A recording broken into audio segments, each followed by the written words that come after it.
Ahora vamos a los mercados en perspectiva con Manuel Somoza y Juan Musi.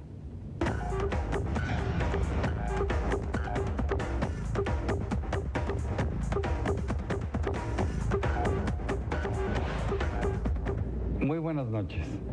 Bienvenidos a la sección de Mercados en Perspectiva y aquí, como todos los domingos, estamos Juan Musi. Juan, muy buenas noches. Hola Manolo, ¿qué tal? Muy buenas noches. Un placer estar aquí. Y su servidor Manuel Somoza para platicar con ustedes de lo más relevante en el tema económico-financiero durante la semana.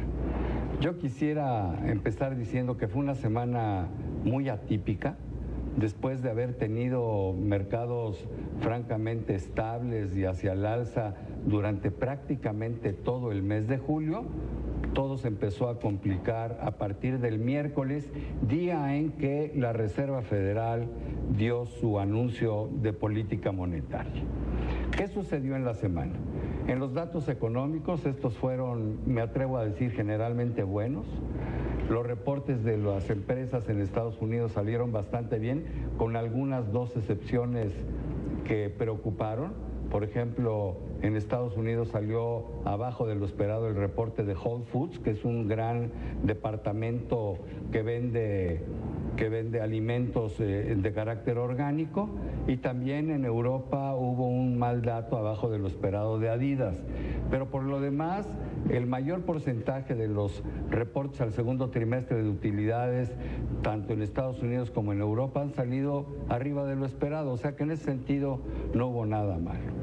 El miércoles también hubo una noticia muy importante en Estados Unidos, que anunciaron su Producto Interno Bruto subió el 4% en el segundo trimestre. Este es un sobrebote espectacular respecto a una caída del 2.1 en el primer trimestre. Pensábamos que eso pudiera haber alentado a los mercados y sin embargo no fue así.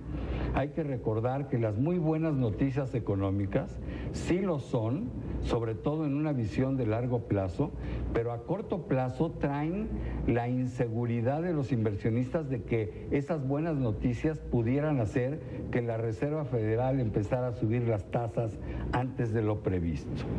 Bueno, no sucedió, la Reserva Federal se mantuvo en lo mismo, sin embargo los mercados han estado titubeantes y ahí cambiaron.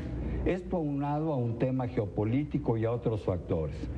En Portugal una muy mala noticia, el Banco Espíritu Santo tiene una baja en sus acciones de prácticamente la mitad, una pérdida del 50%, con lo que esto representa, es el banco más importante en Portugal. Tiene esto efectos globales. Luego también tenemos los problemas geopolíticos. Siria sigue emproblemado, la guerra en la Franja de Gaza y bueno, el hecho de que la presión en Ucrania, en el este de Ucrania siga, hizo que Europa y Estados Unidos incrementaran las sanciones sobre Rusia. Y claro, esto afecta principalmente a Rusia, pero también afecta a la misma Europa, porque finalmente este ya es un mundo globalizado. Estas fueron malas noticias.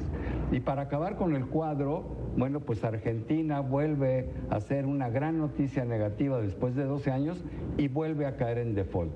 Aunque la presidenta de ese país insiste en que no han caído en el famoso default, bueno, pues cuando uno no paga las deudas, así se le suele decir. O sea que no importa lo que diga la señora Kirchner, la verdad es que Argentina está de cabeza y sí está en un default porque tuvo que haber pagado y no lo hizo y se le pasaron los cupones que tenía que pagar lunes o martes. Esto cambió la óptica de los mercados, tuvimos bajas pronunciadas el miércoles, pero sobre todo el jueves. El viernes sale un buen dato económico en los Estados Unidos, se crean 209,000 empleos, se habían estimado 230, pero bueno, arriba de 200,000 todo es bueno. Los mercados que habían abierto en los futuros muy negativos abren en forma positiva y al final se tiene una jornada sin pena ni gloria. Yo creo que los mercados están indecisos del rumbo que van a tomar. tomar. Hay que tener en cuenta que sobre todo en Estados Unidos están en máximos históricos y esto a veces hace que haya una intención de tomar utilidades, pero finalmente los datos fundamentales son los que van a marcar los mercados hacia adelante. Una mala noticia para México, en contra de lo que nosotros esperábamos, es que el peso, en lugar de seguirse revaluando, nosotros creíamos que se iba a revaluar con objeto de la autorización o aprobación de la reforma energética, se devaluó de 12.95 a 13.25, llegó a estar en la madrugada del viernes, ya ha moderado su cotización, fundamentalmente por el tema argentino, que nos pega de alguna manera. Yo creo que es coyuntural. A mí el peso me parece que va a volver a fortalecerse. Creo que yo vendería dólares a los niveles actuales, ¿no? Y esperaría que se pusiera otra vez debajo de 13. Pero bueno, tenemos una agenda interesante para la semana, ¿no, Juan? Sí, nada más, comentarte que pensamos, y yo creo que eso va a pasar en el curso de la siguiente semana, que esta reciente devaluación pues obedece a todos estos factores, sobre todo de corte geopolítico que mencionaste, ¿no? Aunque por ahí hay noticias económicas mixtas, ¿no? Y el tema de Argentina, ¿no? Sin duda el default de Argentina, coincido contigo, como le quieran llamar, un no pago, un impago es un default, lo quiera llamar como lo quiera llamar la señora Cristina Fernández. La agenda está nutrida y está interesante porque vuelve a haber reunión de Banco Central la semana entrante europeo. La zona euro sigue padeciendo esta crisis, predomina este sentimiento de que lo peor ya pasó, pero sigue la economía muy lenta, sigue el desempleo muy alto, no logran tener inflación. A ver si es que ya conocemos más detalles de lo que pudiera ser un programa de recompra de bonos. Finalmente eso es lo más importante que pudiera venir, o la sustancia más importante en el discurso del señor Mario Draghi. Esto es el miércoles.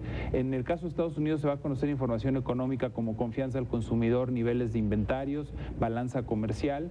En el caso de México, también importante, vamos a conocer la confianza del consumidor y la inflación de la segunda quincena de julio, que no debe de venir ninguna sorpresa. Seguimos pensando que la cifra anual pudiera estar en un control de en una zona de control, digamos, entre 3.6 y 3.8%. Es lo más sobresaliente en la semana, Manolo. Y bueno, pues desde luego adelante nos sigue preocupando muchísimo, y sobre todo por el tema humano, el contexto geopolítico, que pues está sumamente delicado por todos lados.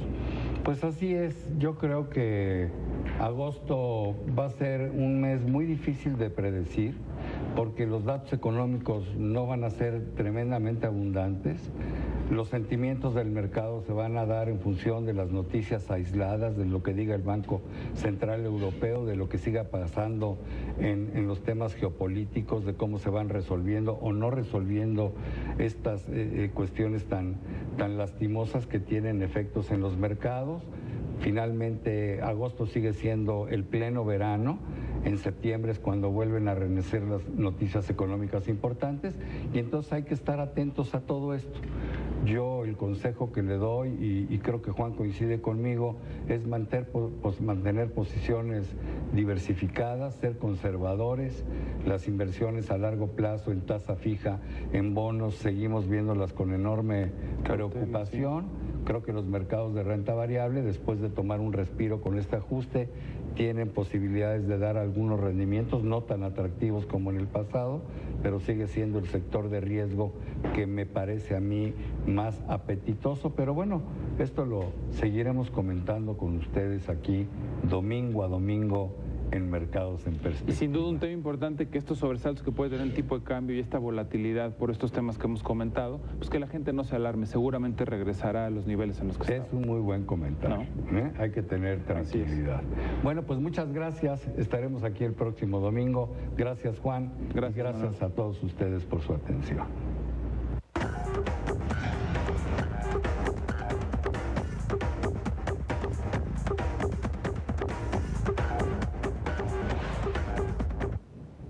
Gracias, Manuel, Juan.